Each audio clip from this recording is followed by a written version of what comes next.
Welcome to Second Earth Alternative. This is Felipe Olisario. Yes, I'm quarantining myself. I got my American mask here. I got my goggles, my protection gear. You know what? I don't think the virus is going to give a crap about the American flag. So let's go ahead and take this out. So it appears that there is a case in Los Angeles. I'm living in Los Angeles. If you don't know what I'm talking about the coronavirus that has been spreading all the way throughout China. Is this for real? Are we talking about outbreak? Are we talking about the next contagion? And do we have evidence that perhaps this did not come from a sea market, but from a disease center to which China does not want to admit to? So if you're curious to know what I am talking about, please stay tuned.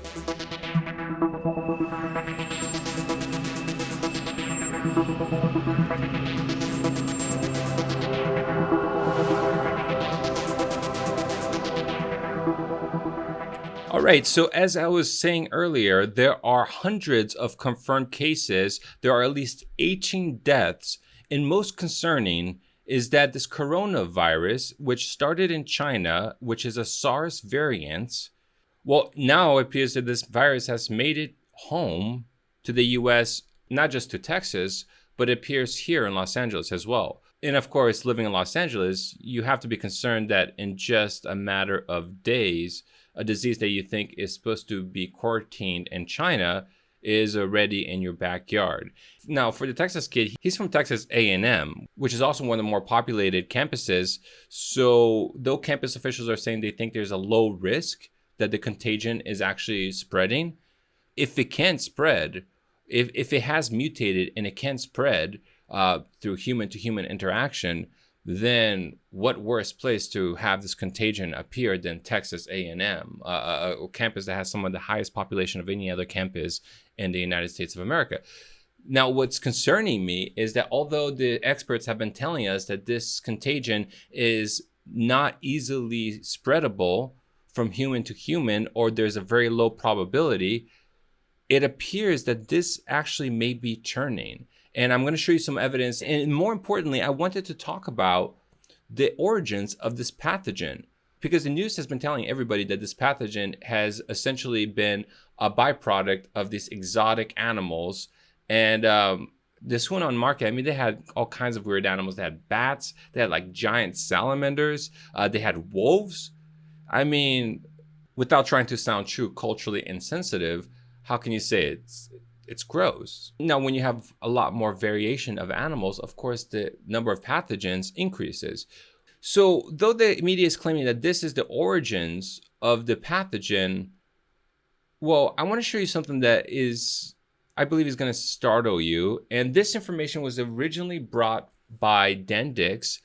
And so first of all, let's start out by showing you where the virus contagion is happening, because this is all going to be relevant information to what I'm about to explain to you.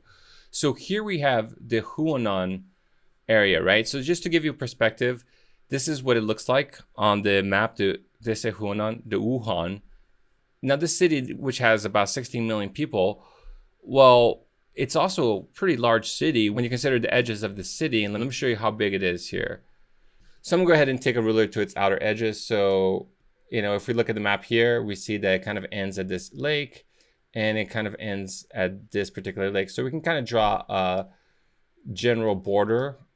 So let's just draw from the lake itself all the way to the edges of the other city, which is just about the end of the city. So we're talking about 76 miles. I think before we measured about 80 miles. So we're talking about 80-mile long city, which is pretty big. It's pretty extensive, and the population of 16 million is something equal to New York City. Now, why am I showing you this? So it says here, according to this AP News article that was published on January 4th, so this is very early on when the disease was first discovered, most of the cases have been traced to the South China Seafood City food market in the suburbs of sprawling Wuhan. So according to this article, according to this AP article, it's saying that it started in the seafood markets. And I'm guessing that's also the information that you guys and gals have been acquiring from the news stations. That's all they can talk about is this exotic seafood market. Now, what I thought was a little shocking, and this was information that, as I was saying earlier, that was brought up by Den Dix from Press for Truth. Well, it appears that Wuhan houses a high security lab, and according to this article, it could hold the key to cure coronavirus. Now, why would a lab have the key to cure coronavirus? Well, according to this article, this lab was specifically set up to study the variant strains of the SARS after the 2003 breakout, and the lab was established only 2 years ago in the city center of Wuhan.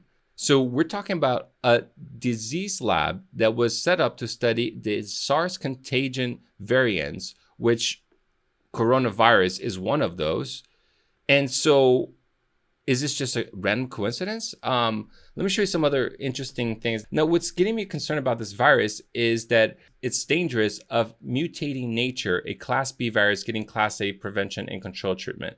So it's basically a type of virus class that can mutate somewhat easily. Now, if you just check out this article, and this is only about 5 days ago, right? So we're talking mass changes in the condition of this disease in just few days. I mean, it seems like every day something new is happening with this. According to this article from the telereport.com, it says down here, human-to-human transmission is unlikely, but cannot be excluded. So on January 18th, this article is telling us that human-to-human transmission is unlikely.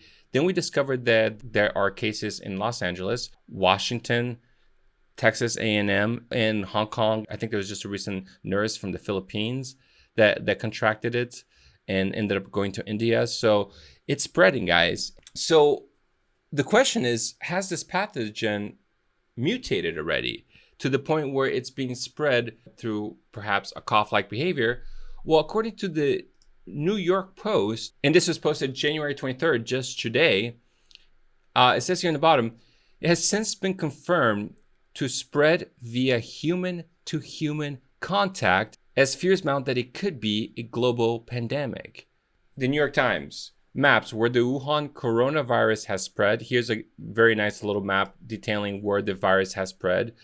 It says in the bottom, the virus can spread from person to person, according to prominent Chinese scientists, but it is not known how easily. How quick these updates change. So now we have a virus that could potentially have mutated, that goes from person to person from the same city, that there's a disease center that studies the same family of viruses. Now, I wanted to get back to this because is this all a huge coincidence? So in talking about this lab, going back to the previous article, what really got me concerned here is in the bottom, because I'm a guy who studies statistics, that's what I used to teach to kids is mathematics.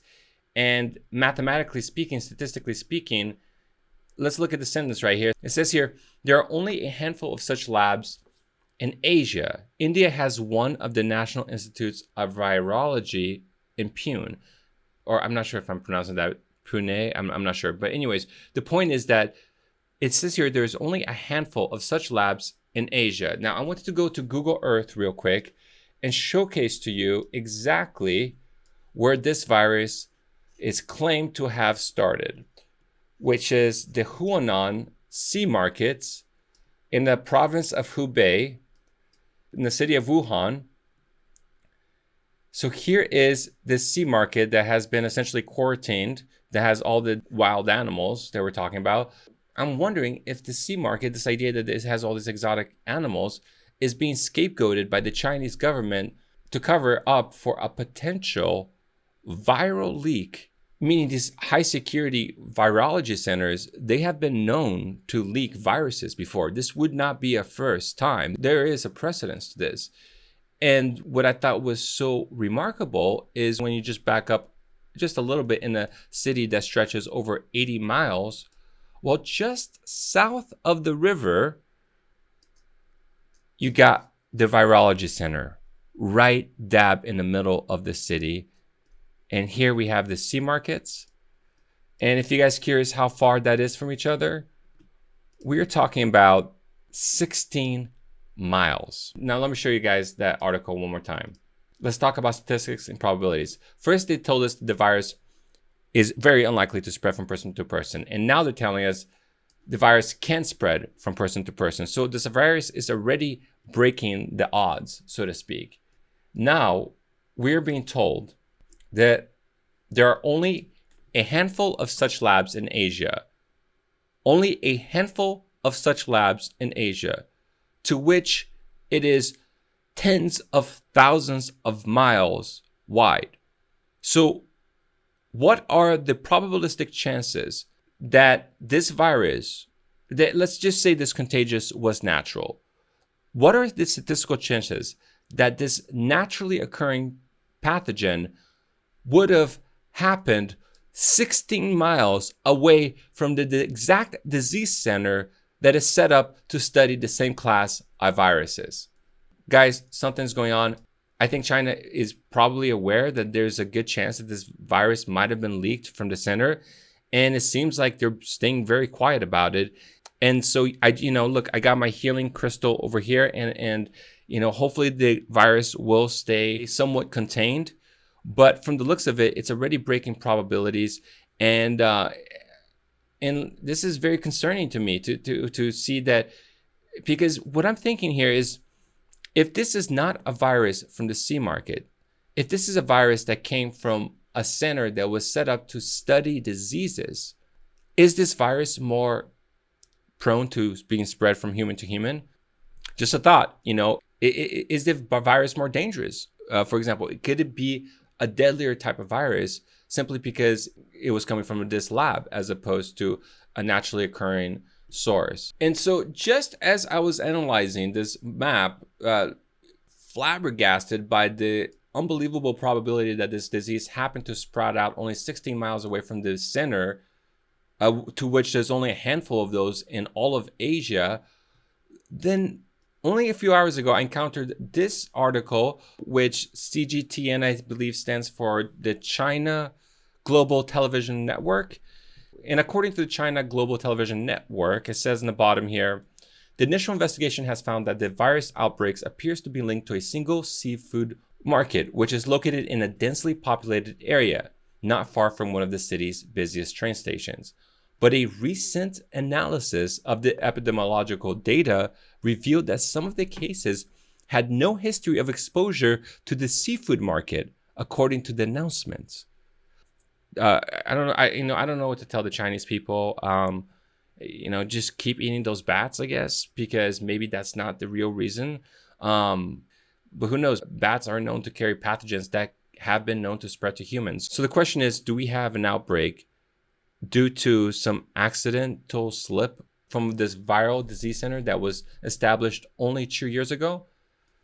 Well, if you were to be a gambling man, 16 miles, one of the few centers in all of Asia, that's pretty low probability. So I would say get your gas masks, make some preparations. It's possible that this could be kind of a big one. Now, luckily, it's not the most deadly of all diseases, but for people who have weak immune systems, for elderly people, this is definitely a big concern, and for anybody for that matter. Look, I want to be optimistic. I want to think that the best is going to happen, but looking at how China is reacting, looking at how quickly this virus has spread, looking at the possibility that this virus might actually have come from a disease center as opposed to a naturally occurring source, I don't know, man. I'm going to keep my little mask on. I'm going to get a much better mask than this because I know that the American flag is not going to scare away the virus. And, hey, I guess I'll see you guys on the other side. This is Felipe Osorio, signing out.